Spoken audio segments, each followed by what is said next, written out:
Hello student and respected sir, my seminar topic is vibrational energy of diatomic molecule. Let us consider the vibrational motion of a diatomic molecule. हम लोग consider कर रहे हैं vibrational motion of एक diatomic molecule. Diatomic molecule मतलब दो atom से बना molecule, diatomic molecule. Let M1 and M2 be the masses of atom forming the diatomic molecule। ये दो एटम हैं। ये फर्स्ट एटम का मास M1 एंड सेकंड एटम का मास M2। Let the atom are separated by an equilibrium distance R0। जब ये दोनों atom equilibrium condition पे है तो इनका जो डिस्टेंस होगा वो R0 होगा। As the molecule vibrate along the lining joining the atom, the distance between them change। जब दोनों मॉलिक्यूल वाइब्रेट होगा, वाइब्रेट मतलब हम लोग मान लेते हैं स्प्रिंग जैसे वाइब्रेट होता है, तो ये क्या होता है, जब दोनों मॉलिक्यूल वाइब्रेट होगा, ऐसे वाइब्रेट होगा तो तब इनका जो डिस्टेंस होगा वो चेंज होगा। जब ये वाइब्रेट होगा तो ये पहले कम, फिर ऐसे जब वाइब्रेट होगा तो इनका जो डिस्टेंस चेंज होगा। तो इनका जो चेंज होगा। Let any instant of vibrational motion the separation between two atom be r then. जब वाइब्रेशनल होगा तो ये दोनों एटम जब वाइब्रेशनल होंगे तो इनके जो मैक्सिमम जो डिस्टेंस होगा तो वो है r। Restoring will be directly proportional displacement. This is Hooke's law. F directly proportional to r minus r0। r minus r0 क्या है, जब ये क्या है, रेस्ट पे है, ये इक्विलिब्रियम कंडीशन पे R0 है, और जब वाइब्रेट होगा दो मॉलिक्यूल तो उनका डिस्टेंस R है, तो इन दोनों का जो डिस्प्लेसमेंट होगा वो R माइनस R0 होगा। इन दोनों का जो डिस्प्लेसमेंट होगा, इनका और इनका जो डिस्प्लेसमेंट होगा वो R माइनस R0 होगा।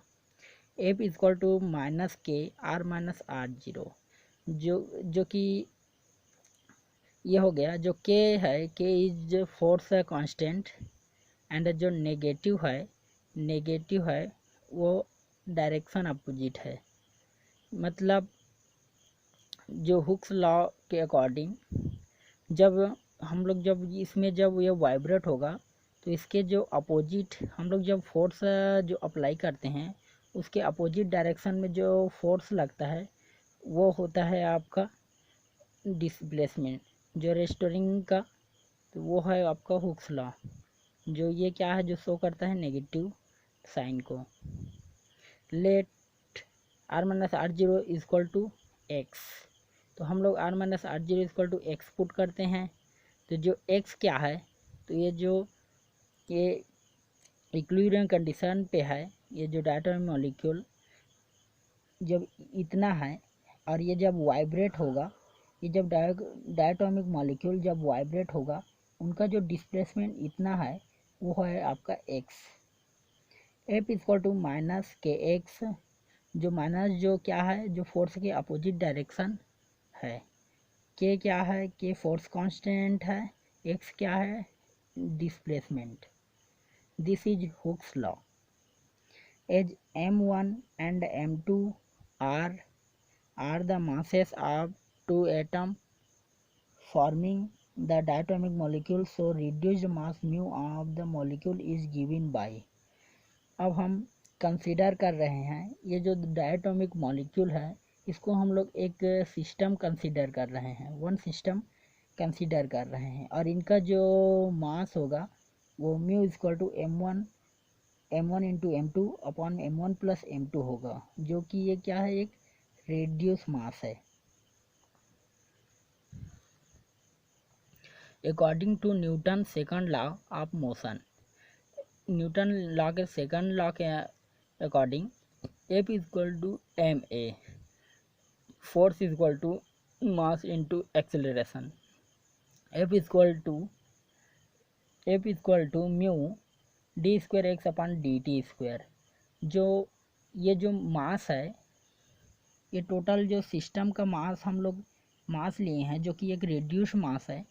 तो अब जो रिड्यूस मास है तो m इज इक्वल टू हम लोग अब पुट कर लेंगे म्यू, ठीक है, जो कि mu is equal to m1 into m2 upon में m1 प्लस m2 था। तो इसके जगह अब टोटल सिस्टम का मास होगा म्यू।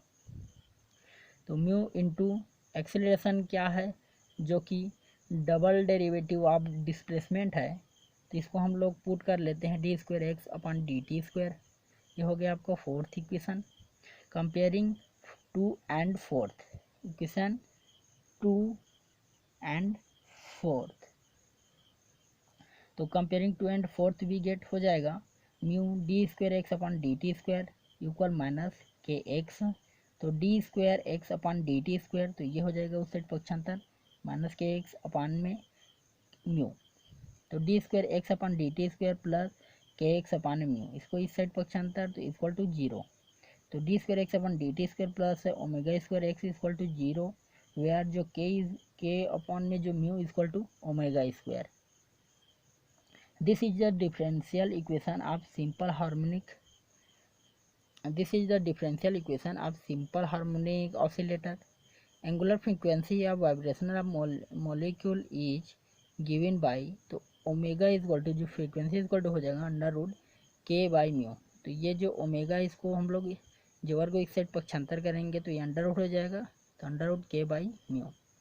तो ये जो ओमेगा है, ओमेगा को जब हम पुट कर सकते हैं 2 pi nu zero equal to under root k by mu. तो न्यू जीरो इक्वल टू 1, ये हो जाएगा पक्षांतर, तो 1/2 pi under root k by mu. तो वेयर जो nu zero is equal frequency of vibration of molecule.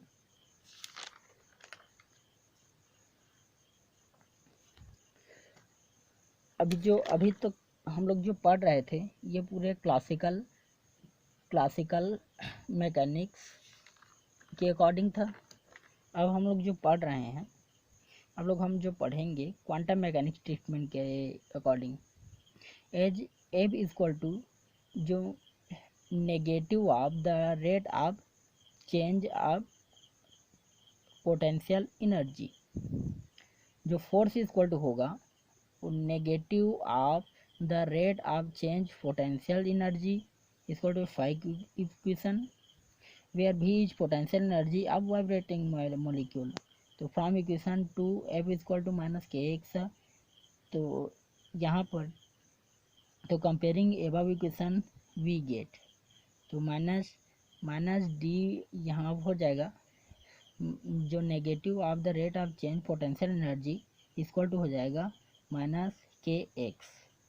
तो ये हो जाएगा माइनस माइनस कैंसिल, तो d v equal to k x d x. हम यहाँ पर क्या निकालने चाह रहे हैं, पोटेंशियल एनर्जी। तो पोटेंशियल एनर्जी मीन्स भी, तो हम लोग इसके लिए क्या करना पड़ेगा, इंटीग्रल करना पड़ेगा। तो integrating both side of equation 6, तो integral d v equal to 0 से एक्स के एक्स डी एक्स।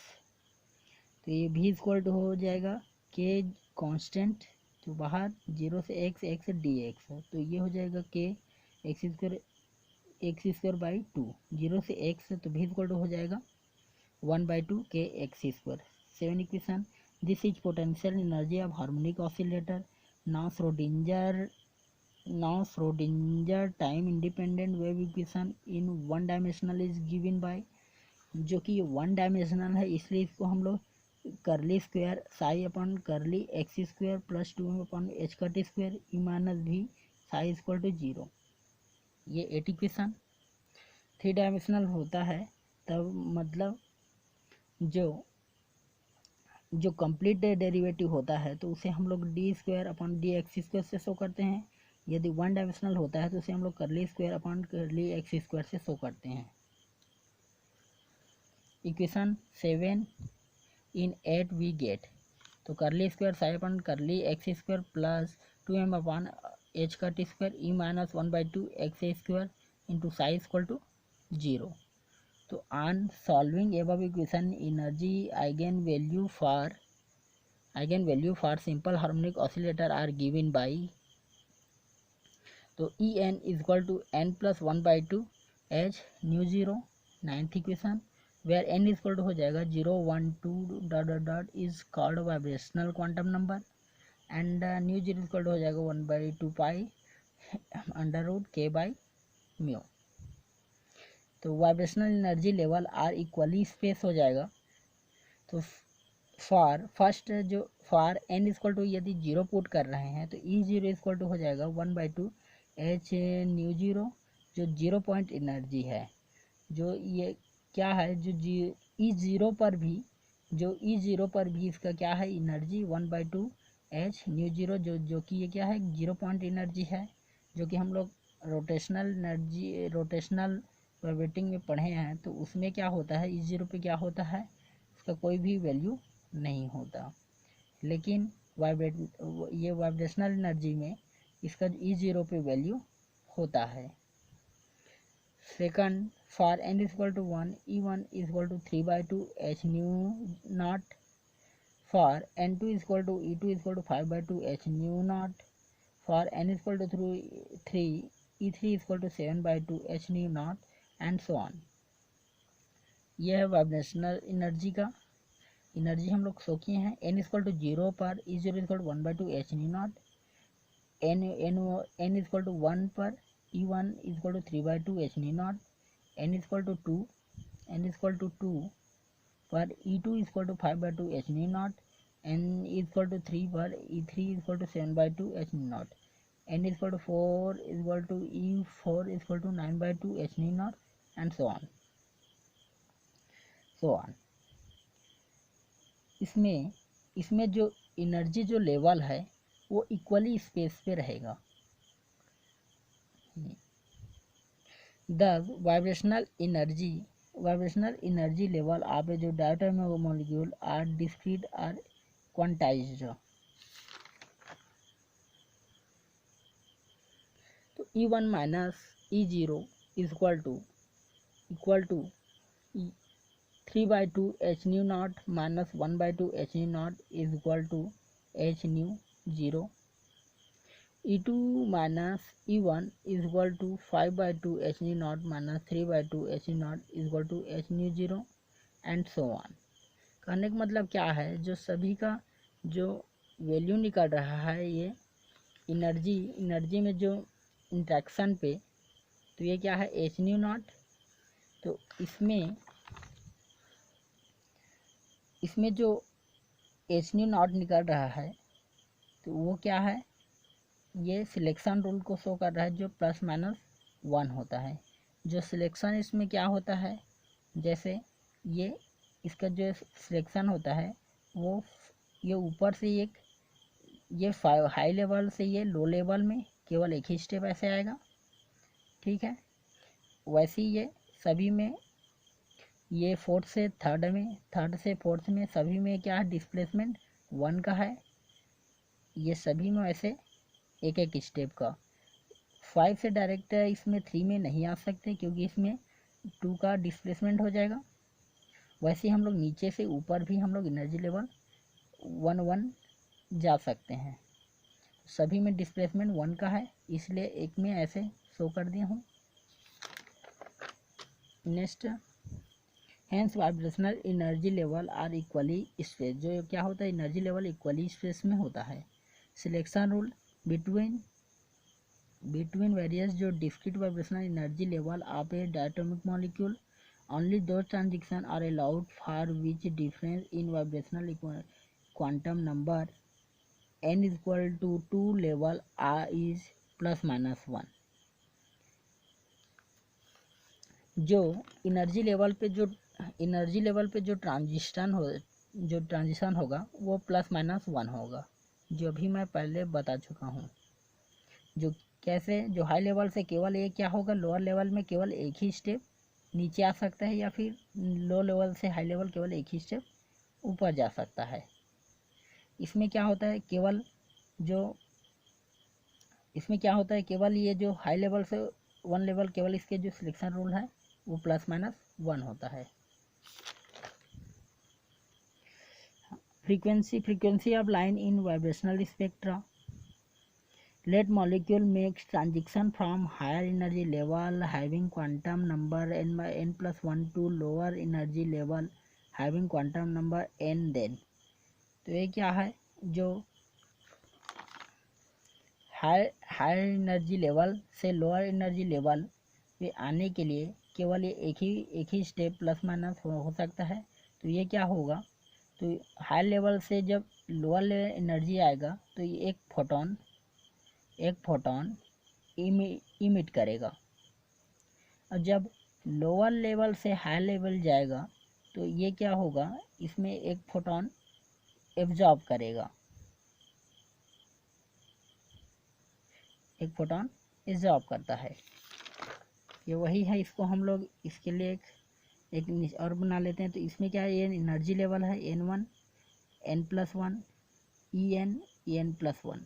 जब ये क्या है, हाई लेवल से लोअर लेवल आएगा तो इसमें क्या होगा, एक फोटोन इमिट करेगा।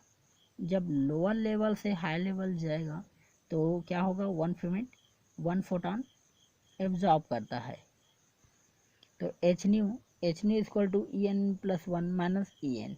तो ये हो जाएगा n+1 + 1/2 H nu naught minus n+1/2 h nu naught. तो एच न्यू नॉट तो n+1 + 1/2 माइनस n माइनस 1/2। तो यही +1/2 minus 1 cancel, n minus n plus n cancel. तो एच न्यू इक्वल टू हो जाएगा एच न्यू नॉट। इसका मतलब यह है कि क्या होगा, इसका जो सिलेक्शन रूल होता है ये केवल एक ही स्टेप या तो ऊपर से हाई लेवल से लोअर लेवल में आ सकता है या फिर लो लेवल से हाई लेवल में जा सकता है। तो ये जो nu equal to nu naught, तो ये हो जाएगा न्यू नॉट इक्वल टू हो जाता है 1/2 पाई √k/μ होता है। तो this give the frequency of spectral line in vibrational imagine spectra. Similarly the frequency of spectral line in vibrational absorption spectra. तो ये वही है, सिमिलरली जो क्या है, लोअर लेवल से जो हाई लेवल जाता है तो 1 फोटोन एब्जॉर्ब करता है। Region of spectrum, the frequency of line in vibrational spectra lies in infrared region. जो फ्रीक्वेंसी ऑफ जो लाइन जो वाइब्रेशनल स्पेक्ट्रा पे लाई करता है वो इंफ्रारेड रीजन में आता है। कहने का मतलब क्या है, जो एनर्जी लेवल पे जो ये जो मॉलिक्यूल है या तो ये क्या इमिट करेगा या एब्जॉर्ब करेगा। तो इमिट करेगा और एब्जॉर्ब करेगा तो जो इंफ्रारेड रीजन है, ये जो रीजन है वो क्या है, इंफ्रारेड रीजन में आता है। Thank you.